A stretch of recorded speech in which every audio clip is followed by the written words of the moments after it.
It's your girl, Mrs. Tony 2 times, and I'm back with another episode of Hood Tales.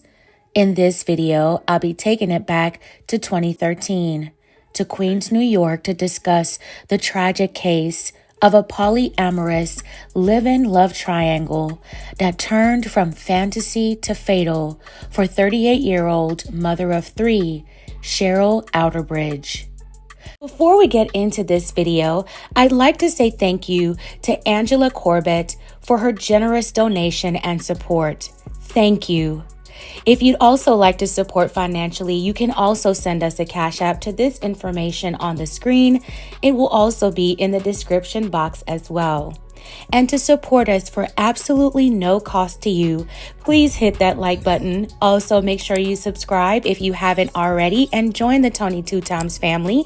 Tap that notification bell so you don't miss out on any future uploads. Share this video with everyone you know. Stay tuned until the end to hear all the details. All right, let's get into it. Cheryl Outerbridge was born on October 27, 1975. She was a native of Harlem, New York. Cheryl had a beautiful smile and an open heart. She loved to spend time with her family and close friends. Cheryl grew up an avid reader, but struggled in school. Growing up, Cheryl's home life was disrupted by men her mother brought home. Cheryl witnessed her mother in and out of toxic and harmful relationships and getting involved in illicit substances as a result. Cheryl's mother eventually lost her life from complications with her health. Since Cheryl had trouble in conventional school, she earned her general equivalency diploma. She got a job as a bank teller and did her best at life. Cheryl ended up having 3 children, 2 daughters and a son. Cheryl's children were her pride and joy, but it seemed destined for Cheryl to make the same mistakes as her mother. Right as Cheryl was up, she no longer had her job as a bank teller. Thereafter, she had a hard time maintaining stable employment. She also had terrible luck with men, and they came and went like her jobs. Some of the men Cheryl were dating were problematic, shady, and toxic. So much so that her 2 daughters went to live with a grandmother and their father, and her son was living with his father. In 2010, Cheryl had a boyfriend who was unstable and physically harmful. One night in Cheryl's Central Harlem apartment building, neighbors woke up to a hallway filled with smoke. It was coming from Cheryl's door. One person said a man had set Cheryl's door on fire. Cheryl had to get out of the situation, and she desperately needed to find a way out. To get her mind off things, Cheryl went to a party and ended up meeting a man named Malik Wilkerson, who also went by Bishop. Cheryl was smitten by Bishop, and the two began talking. Cheryl started to confide in Bishop about her relationship with her boyfriend, who she was afraid to leave. Bishop ended up confronting Cheryl's boyfriend and scared him away. Not too long after that, Bishop moved into Cheryl's small Harlem apartment. And so did Bishop's wife, Devani Wilkerson, who was also known as Phoenix. The arrangement was unconventional, and those close to Cheryl didn't necessarily agree with her choices. Despite others' objections, Cheryl was very candid about her lifestyle and hid it from no one. One time, she brought Bishop to a family cookout and referred to him as the Don. Cheryl and Phoenix came across as close in spite of them being completely different in all aspects. The 3-way relationship looked to be going well based on pictures posted on Facebook by Cheryl. The trio would go on dates and rendezvous. They went to meet a celebrity chef at the chef's restaurant where Phoenix worked. They also took trips to Rockaway Beach. They cooked together, whipping up homemade pizzas. And on a wintry day, they even built a dreadlock snowman with Phoenix smiling front and center. It all seemed so fairy tale-like. At some point, the Wilkersons moved back to their place at a two-family house owned by their relatives in South Jamaica, Queens, and Cheryl went with them. Cheryl had her own room in the disheveled two-bedroom apartment. On one occasion, when Cheryl's friend visited, they talked on the couch together with Bishop, while Phoenix was holding a rolling paintbrush as she was applying a fresh coat of paint on the living room walls. The dynamics were a bit off, but Cheryl kept up the facade until the signs became too visible to keep hidden. When Cheryl would return to her apartment in Harlem, she had black eyes, split lips, and marks on her face that resembled those from a cigarette. In November 2023, she told one of her friends that Bishop had put his hands on her, causing her jaw to be broken. She confided in her friend that the love triangle was lopsided. She told her friend that her true relationship was with Bishop and that Phoenix simply gave in to his will. Cheryl tried to stay at her apartment in Harlem, but the Wilkersons would show up and knock on her door. They would practically order Cheryl to go back to their place in Queens, and Cheryl would go back to the husband and wife. On Monday, December 2nd, 2013, Cheryl took an opportunity to get away from the Wilkersons when she told them she was going to the store. Cheryl left around 7 p.m. and didn't return. Bishop started calling Cheryl's friends, enraged to the point his voice was cracking when they answered. He told her friend he thought Cheryl was out seeing other men. Bishop and Phoenix wanted Cheryl back and decided they were going to go looking for her. They drove around Queens in their 2001 Chrysler Town & Country in the dark hours of the morning. They soon found Cheryl at a train station in Jamaica. When they approached Cheryl, she was on an escalator. The Wilkersons forcefully took Cheryl back to their home in Queens.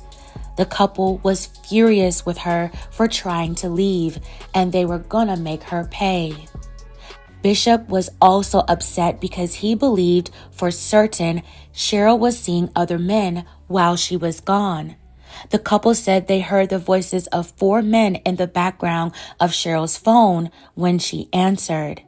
When they got back to the house in Queens, the couple gave Cheryl a series of commands. Cheryl complied.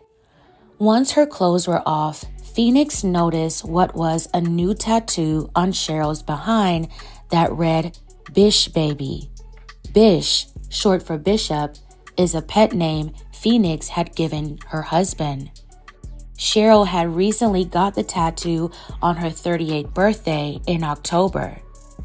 Phoenix grew even more enraged, feeling like Cheryl had crossed a line reserved for her. Bishop and Phoenix unleashed their wrath on Cheryl, injuring her badly. They used their hands, feet, paint roller, glass bottle, cigarette, cold water, and a hammer. Cheryl pleads for help. In agony, she calls out, "Daddy," referring to Bishop. Phoenix said when Cheryl did that, it added even more fuel to her rage. Daddy was another pet name Phoenix had for Bishop, and she felt Cheryl crossed another boundary. Phoenix said she snapped again, and that's when they used the beer bottle, cigarette, and hammer. After the unspeakable ordeal, the couple left Cheryl where she was. Phoenix got up for work the next morning. She claimed to have checked on Cheryl before leaving, and Cheryl was responsive but not coherent. Phoenix left for work at 8:30. At 9 a.m., Bishop called his wife to tell her that Cheryl wasn't looking too good. Phoenix returned home, and her brother, who was also at home but did not participate, took Cheryl to Jamaica Hospital. The brother left while Phoenix stayed at the hospital and spoke with police. She lied at first and told police they found Cheryl in the street near a train station suffering from a gunshot wound to her head. Because of how bad Cheryl looked, police believed her initial claims. Sadly, Cheryl's injuries were so severe, nothing could be done for her, and she was later pronounced gone at the hospital. Police later learned how Cheryl really lost her life. They no longer believed Phoenix's initial story. The investigation into Cheryl's slaying started to unravel a tangled web of a live-in love triangle that was brutally controlling. When Phoenix spoke with detectives again, she admitted to everything: the relationship she and her husband, Bishop, had with Cheryl, along with the terrible things they did that night Cheryl tried to get away. Phoenix also admitted to detectives that she feared her husband had fallen in love with Cheryl.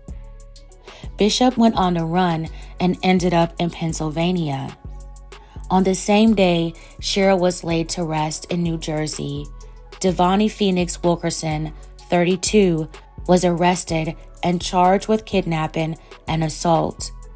Authorities caught up with Bishop in Pittsburgh. Once in custody, he awaited extradition back to New York. Upon his return back to Queens, Malik Bishop Wilkerson, 33, also faced the same charges as his wife. In May 2014, Devonnie Phoenix Wilkerson pleaded guilty and received a sentence of 20 years a month later. At her sentencing, Phoenix asked God for forgiveness and claimed that she was a religious person and what she did to Cheryl was out of character.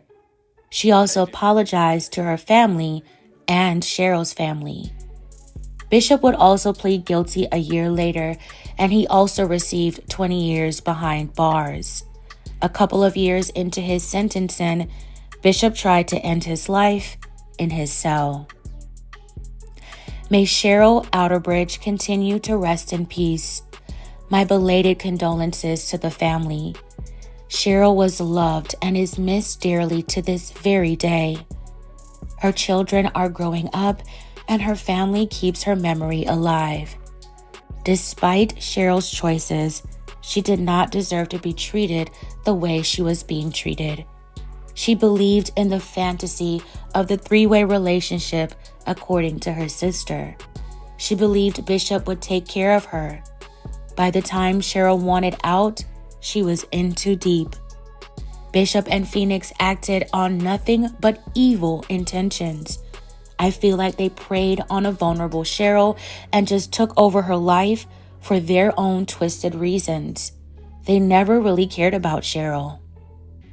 Fam, let's keep the discussion going and tell me your thoughts on this heartbreaking story, and also your thoughts on polyamorous relationships in general. Do you think they can actually work, or are they doomed from the start? Let me know in the comments below. All right, fam, that's it for this episode of Hood Tales. Thank you all so much for watching. Please don't forget to like, share, and subscribe. This is your girl, Mrs. Tony 2 Times. Until next time.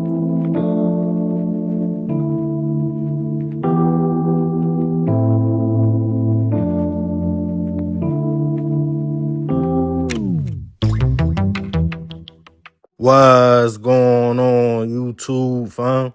This your boy Tony 2 Times, and we back with another episode of Hood Tales, man.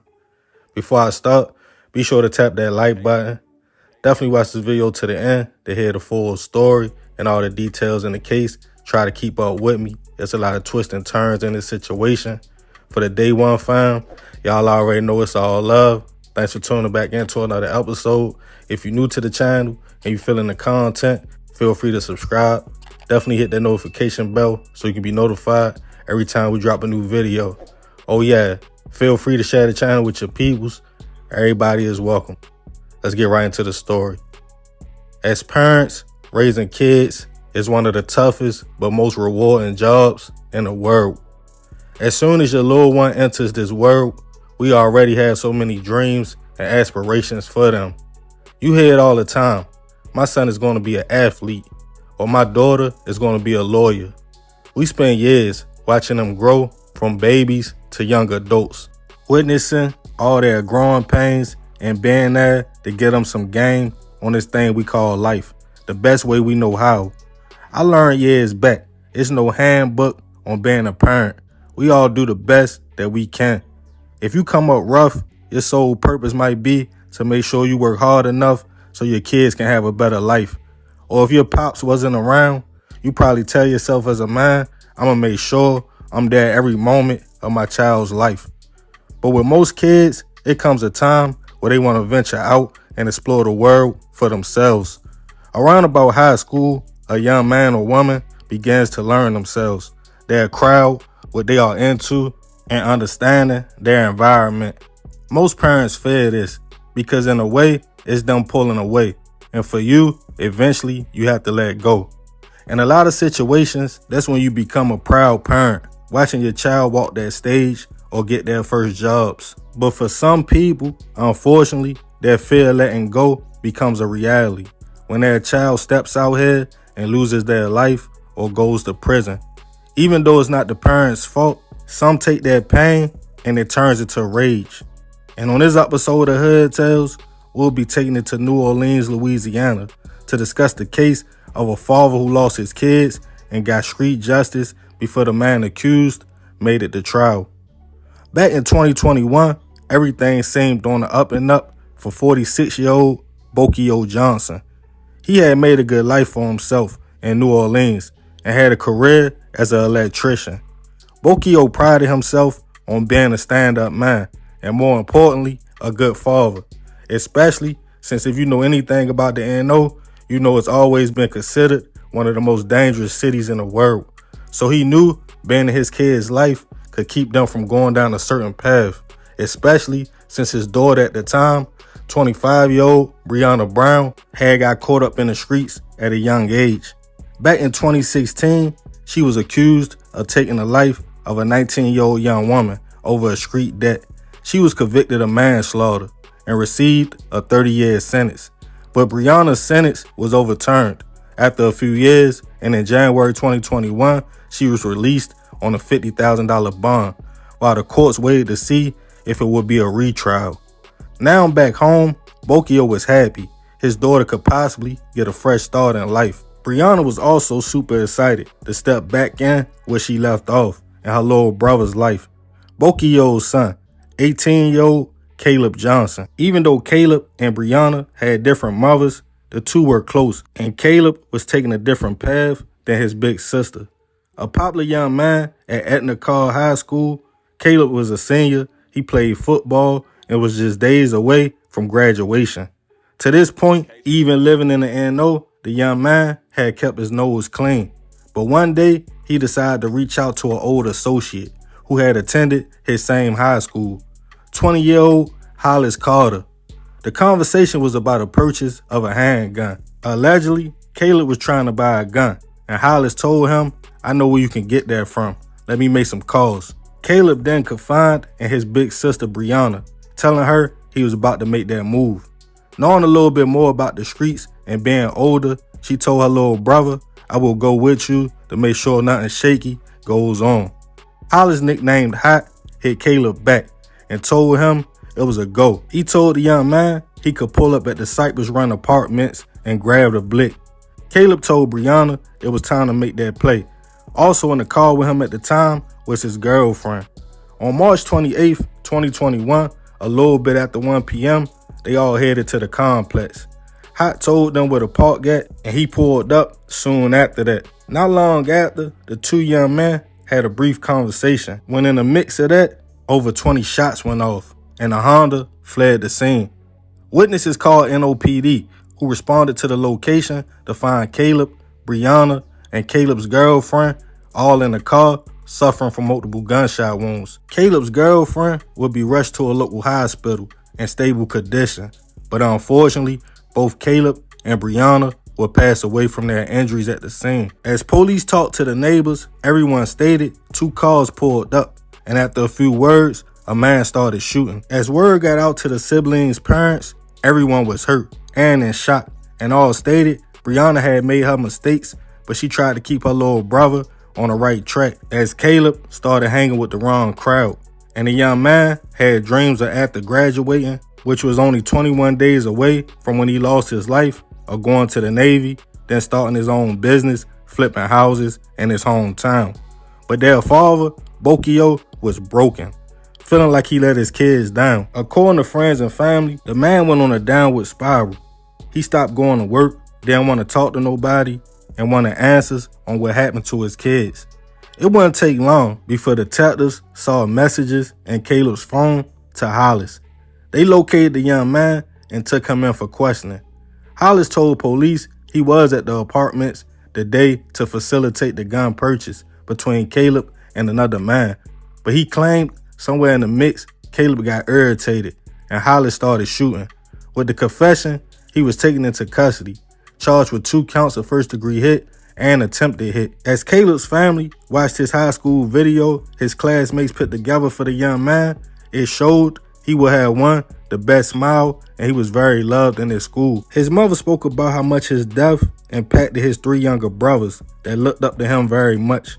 As the family was left to mourn, Hollis had hired an attorney and now changed his story, stating the other man was actually the shooter, but he was scared if he told he would become a target.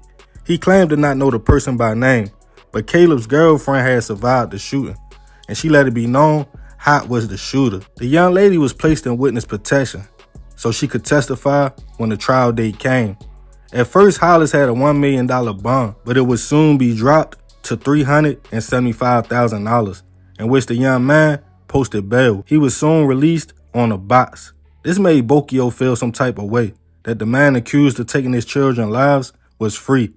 He attended every court date, telling Hollis and his family, "Y'all need to let me know who did that to my kids." Telling Hot if he didn't do it, he needs to say who did. As more weeks went by and more court dates, Hollis' mother felt Bokio was getting more and more aggressive, allegedly following them in his truck. It just seemed like he was locked in on the family. Then on March 23rd, 2022, Hollis and his mother got in the car to go to the first day of pre-trial.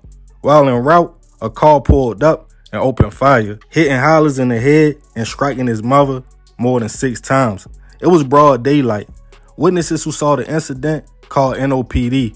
When they responded to the scene, they found Hollis suffering from multiple gunshot wounds and his mother wounded badly. They were both rushed to a local hospital, but unfortunately, the young man wouldn't survive his injuries. His mother was in stable condition and was able to let it be known the truck that pulled up and opened fire beside them belonged to Bokio because they had seen it parked and following them multiple times during and after court. When the detectives went to the man's home, they described it was like a memorial wall dedicated to his kids with a rifle clip laid on it.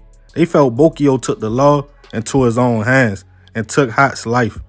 He was taken into custody, charged with second-degree hit and attempted hit. Hollis' family felt the young man wasn't even able to clear his name. They claimed he was a stand-up guy who worked and tried to stay out of trouble, and stated he told everyone he wasn't the shooter and he felt bad for setting up the gun buy in the first place. But now, the young man was gone before he could even stand trial. As Bokio's case made it to trial, his attorney explained him losing 2 kids drove the man over the edge. Seeing Hollis free, smiling, talking to his family, he felt like that was a smack in his face, and Bokio wanted everyone to understand his pain. As jurors cried, listening to how 2 families were shattered by a bad deal, some felt Bokio should be found guilty of a lesser charge. And in June of this year, the 49-year-old man was found guilty of manslaughter, and his sentencing date is set for August.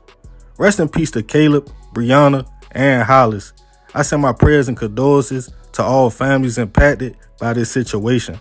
As a father myself, it's hard for me to say what I would have or wouldn't have done if I had access to the person accused of taking my children's lives, especially if the justice system let him out on bail.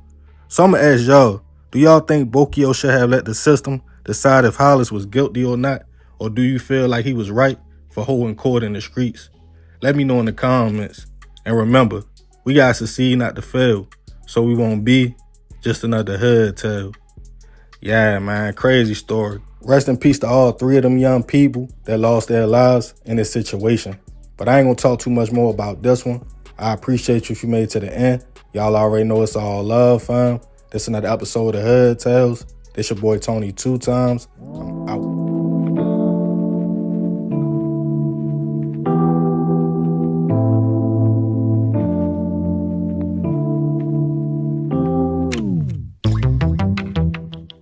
What's going on, YouTube fam? This your boy Tony 2 times, and we back with another episode of Hood Tales, man. Before I start, be sure to tap that like button.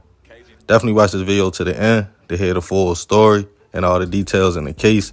For the day one fam, y'all already know it's all love. Thanks for tuning back into another episode. If you're new to the channel and you feeling the content, feel free to subscribe. Definitely hit that notification bell so you can be notified every time we drop a new video.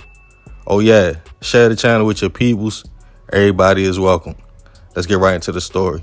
It was a time when the people you were around and loved the most, like family, friends, or your significant other, you didn't have to look at twice or worry about them wanting to physically harm you or bring trouble your way.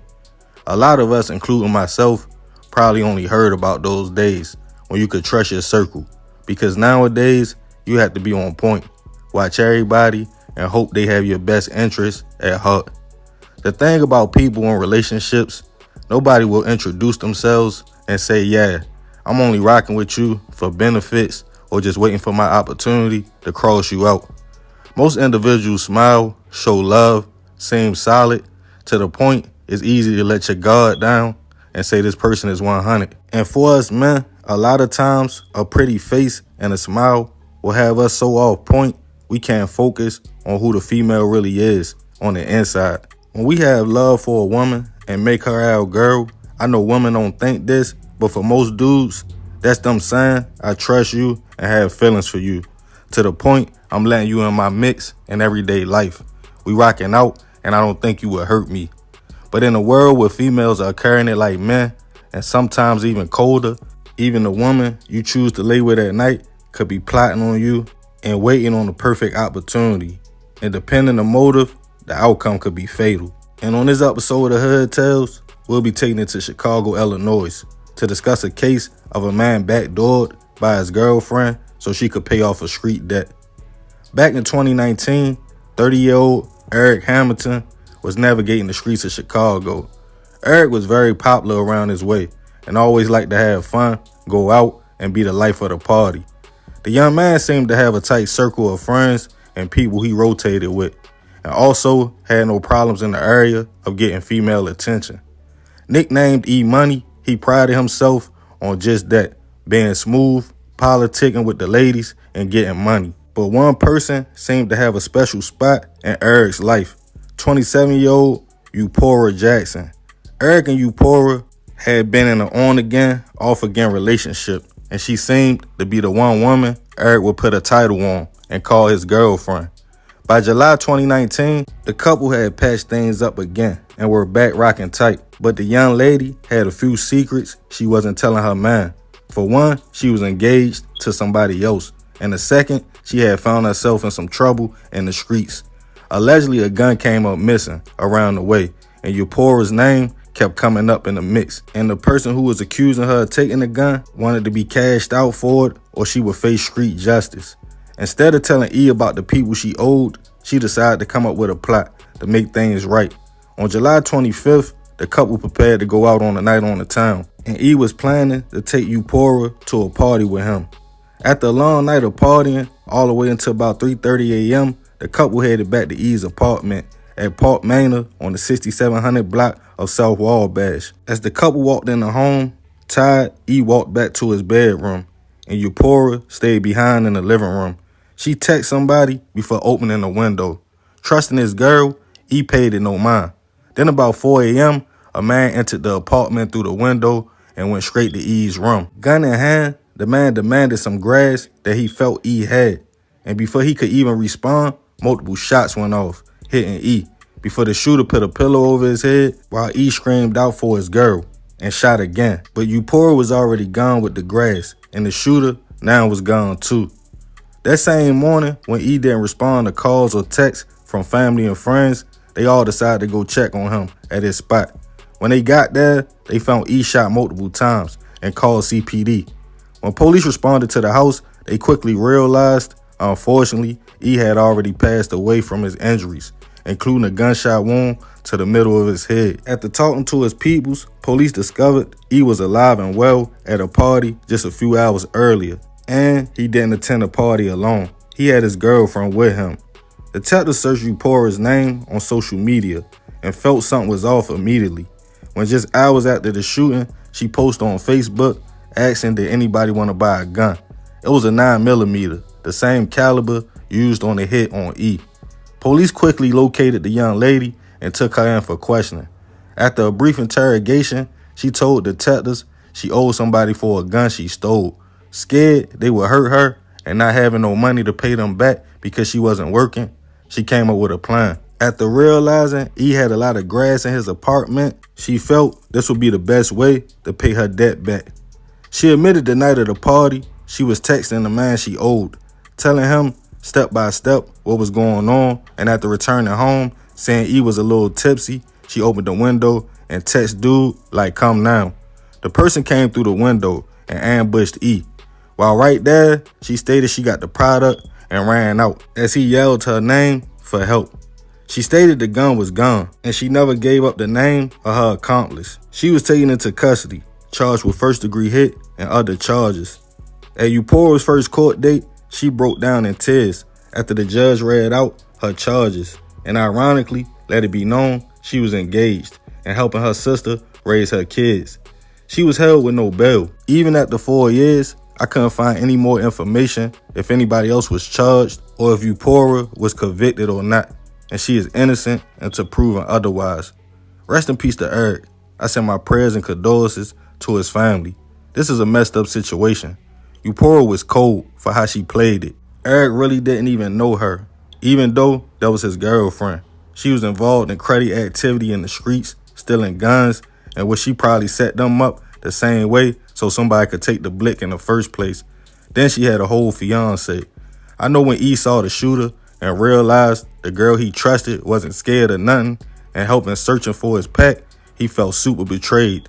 To the point, he still yelled her name because he couldn't believe it. It's a cold world out here. Watch who you let in because everybody doesn't have good intentions and your love and loyalty could be taken for weakness. She already knew she could go back to E after leaving and coming back multiple times. But what he unfortunately didn't know, she was living a double life. And him letting her back in cost him his life. So remember, we gotta succeed not to fail. So we won't be just another hood tale. Yeah, man, crazy story. Rest in peace to Eric. Like I said, I send my prayers to his family. But yeah, I ain't gonna talk too much more about this one. Y'all definitely let me know what y'all think in the comments. I appreciate you if you made it to the end. Y'all already know it's all love, fam. This another episode of Hood Tales. This your boy Tony 2 times. I'm out.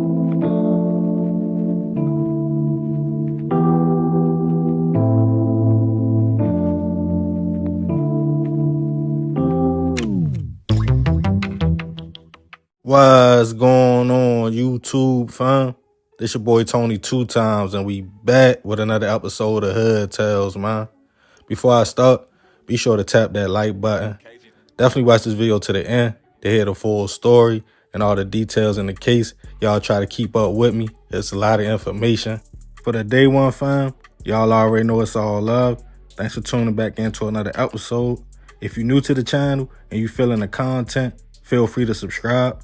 Definitely hit that notification bell so you can be notified every time we drop a new video. Oh yeah, feel free to share the channel with your peoples. Everybody is welcome. Let's get right into the story. In the streets, association is everything. Meaning the company you keep and the people you choose to surround yourself around play a major part on how you will be viewed and really all around survival, because you are guilty by association. For example, you might be a good kid, but grow up in the trenches around gangs, drugs, and violence. Your neighborhood or guys you grew up with might take the life of an op or a rival from another side of town. You might think to yourself, yeah, those are my homeboys and I grew up over here, but I'm not into what they are into, so I'm good. But in reality, if the ops come back looking for retaliation, nobody is going to take the time out to figure out who you are before they bang that gun. The streets are a world of their own. It makes its own rules, place to place, and in certain places, life is just as cheap as a rumor, someone saying you are affiliated or had something to do with a situation. But when you are young and impressionable, wanting to fit in, we tend to ignore the dangers of our environment. It's the thrill of being a part of something when people ask you where you from, claiming your neighborhood proudly, because your section might have a reputation or really be like that. It's all fun and games when everybody is on the block, vibing out, showing love, getting money. That's the bright side of the street life. But on the darker side, male, female, gang, or civilian, the streets are unforgivable and show no love. But unfortunately, a lot of time, people don't realize that until it's too late. And on this episode of Hood Tales, we'll be taking it to St. Paul, Minnesota to discuss the case of a Facebook post that led to retaliation in the Twin Cities. All the way back in 2012, 20-year-old Narissa Turner was living life in St. Paul. The young lady was motivated to pursue a better life though, and she had a good reason to. She had a 3-year-old daughter. Nicknamed Nunu by family and friends, Narissa had big dreams of being a recording artist. Nunu rapped and was a singer. The young mother was hoping her talents would take her out of her rough environment she grew up in. See, Nunu was surrounded by gang activity that was going on heavy in the Twin Cities around about this time. At first, most of her friends were heavily affiliated with a local gang called the East Side Boys. Just like any other gang, they had ops and enemies from other neighborhoods, including another local gang called the Selby Siders. Nunu had a best friend and also roommate, a young lady who we will call Shay. She was also associated with members of the East Side Boys. But somewhere in the mix, the two friends had a bad fallout. This led to Shay going to Facebook, calling Nunu all types of names, and even putting information out about an unsolved homicide of an East Side Boy associate in February 2012.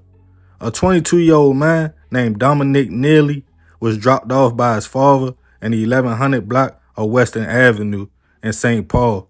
Dominic was going to visit a friend around about 11 a.m. when multiple shots went off, causing neighbors to call local police.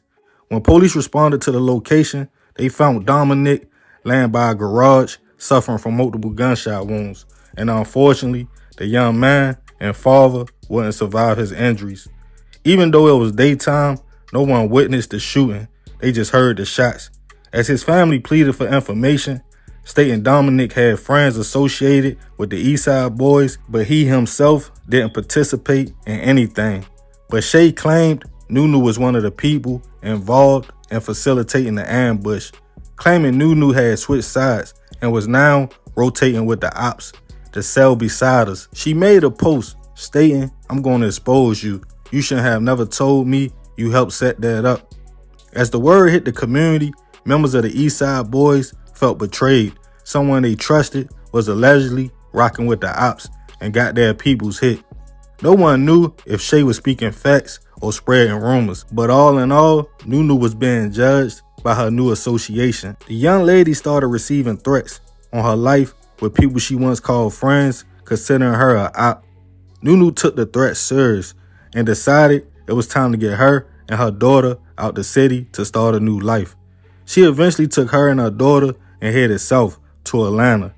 Now in a new place, Nunu was out of harm's way, but for whatever reasons, not long after, she would return back home. Shay, still mad about the fallout, was lurking on Nunu's Facebook and realized she was back in town. On October 14, 2012, Shay was at a friend's house. Also there at the time was a member of the East Side Boys, 20-year-old Joseph Campbell. When Shay told the man, your girl Nunu back in town, that's when Joseph told her, F that B, she a op. After that, Joseph, now knowing the person who was rumored to have something to do with one of their guys getting hit was back in town, called other members of the gang to come pick him up, including a man named Cornelius Bell and another man named D'Angelo Masterjohn. About 1:30 p.m., all the men ended up at a Super USA gas station on East 7th and Cypress before they all headed to a gang safe house not too far away to politic. Then about 2 p.m., as Nunu was out enjoying her city, the young lady was sitting in an SUV, parked in an alley behind the 900 block of Rainy Avenue. She didn't realize she had been spotted though, as the three members had left the gang house and started spinning blocks. Close to Halloween, Joseph was wearing a scary face mask on his head. The young man stated, I can't believe it. There she go. There go that B-word Nunu. The car the three men were in stopped close by the alley as Nunu was sitting in the truck. Somebody opened the door, called her name like, hey Nunu, before letting off multiple shots, striking the young lady before the shooter fled. As the driver of the car Nunu was in called for help, St. Paul police responded to the scene to find the young mother suffering from multiple gunshot wounds, and unfortunately, she would pass away from her injuries. As police realized over 16 shots had been fired, they knew it was a targeted attack. Talking to the driver of the SUV Nunu was shot in and other witnesses on the scene, they all stated a man ran up wearing a Halloween mask. When asked did Nunu have any enemies, one person stated just a recent back and forth on Facebook with an old friend after being accused of setting someone up for an opposing gang.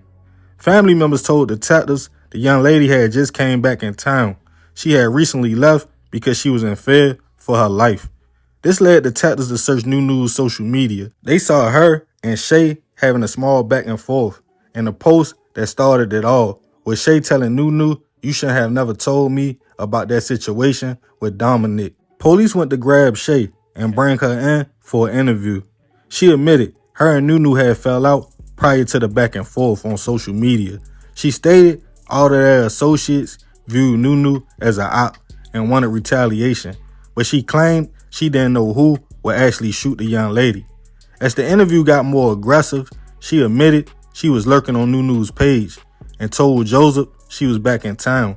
She also claimed it was rumors going around of Eastside members being involved. She admitted Joseph was mad and felt Nunu should be dealt with after she told him what Nunu allegedly told her involving Dominic's death. Detectives being familiar with the gang started a deeper investigation and got surveillance footage of the area. The video caught D'Angelo, Joseph, and Cornelius at a gas station earlier that day, passing around the same mask the person who shot Nunu was wearing. Joseph had disappeared after the hit, which made other witnesses feel comfortable enough to come forward. They claimed word was going around the streets he was the one who did that to Nunu, and the two others also knew about the hit. As police located Cornelius and D'Angelo, they questioned the men. After letting them know they pretty much already knew what happened. D'Angelo, who was stated to be the driver, said he didn't know who shot who, but he knows Cornelius and Joseph got out the car after spotting Nunu. Cornelius stated he was just riding around that day with the other two and had no information about the shooting. But with surveillance showing the men all together right before the hit with the same mask, they were both held and taken into custody. Cornelius charged with conspiracy to commit a hit to further benefit a gang and aiding and abetting before and after the fact. D'Angelo was also hit with the same charges. A few weeks would go by before police located Joseph, with the streets pointing to him as the shooter. He was charged with first degree and second degree hit, also conspiracy, and taken into custody. As the case started making its way to trial, Shay became one of the state's key witnesses. As Nunu's family packed the courtroom, the young lady took the stand and claimed she was also now in fear for her own life after now cooperating with the state. She gave the court the rundown about the fallout between her and Nunu, stating she was hurt and put out information Nunu told her. Then as the situation escalated, more people wanted to know was the situation true. She claimed When she realized Nunu was back in town, she told one of the members, Joseph, who let it be known she would not make it out the city, and stated Nunu was now an op. Shay also stated Joseph had a gun on him that day.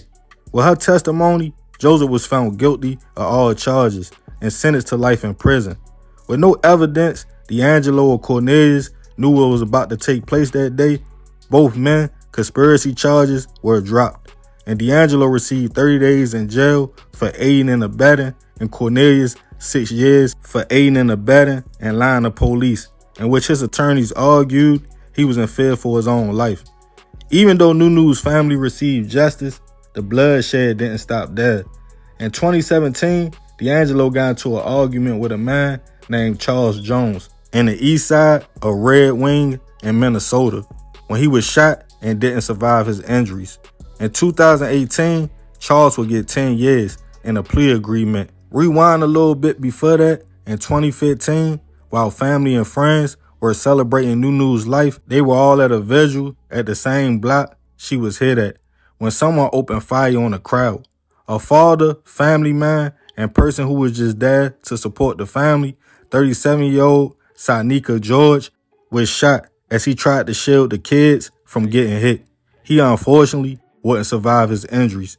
That case is still unsolved. Rest in peace to Naressa, D'Angelo, Dominic, and Sanika. I send my prayers and condolences to all their families. The streets is a vicious cycle of retaliation, get back, some innocent lives caught up in the crossfire. It's nothing to glorify. I'm not sure if Nunu had anything to do with Dominic's death, but if she didn't and Shay did spread a rumor like that, she has to also face her own karma. This is a message for the youth. I know being gang might seem cool, having ops, being in the streets, until all you do or the people you are associated with get that reverse card flipped on them. At the end, all sides shed tears and suffer. Nobody wins. Just an ongoing genocide of a certain people. Wake up and remember, we gotta succeed not to fail, so we won't be just another hood tale. Yeah, man, it's a crazy story, crazy situation. Rest in peace to everybody that lost their life in this situation. But I ain't gonna talk too much more about this one. Y'all definitely let me know what y'all think in the comments. I appreciate you if you made it to the end. This is another episode of Hood Tales. This your boy Tony 2 times. Love, fam. I'm out.